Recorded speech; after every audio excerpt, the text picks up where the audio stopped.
All right, peace and blessings, everybody. It's Monday, November the 20th, the year 2017.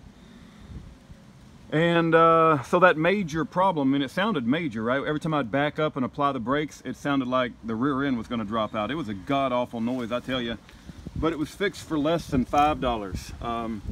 I was surprised that my local O'Reilly's store sold a couple of brand new brake caliper bolts, and they even came with their own Loctite. And that's one thing I didn't think about. I bet when I put those bolts on there, I'm pretty sure I tightened the heck out of them. But one thing I didn't do is put Loctite on those bolts. And I bet after using them for a few months, you know, there's a lot of things going on when that thing tries to slow down a 8,000-pound truck, right?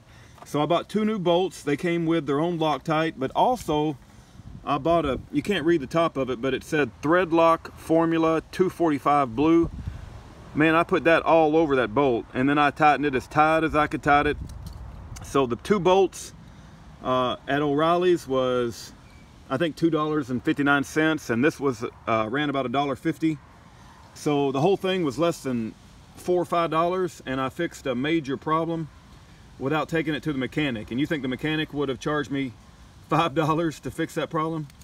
So there's definitely an advantage in working on your own stuff.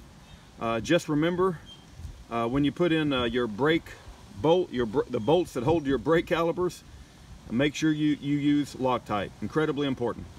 All right, just wanted to document that. God bless. Have a great day.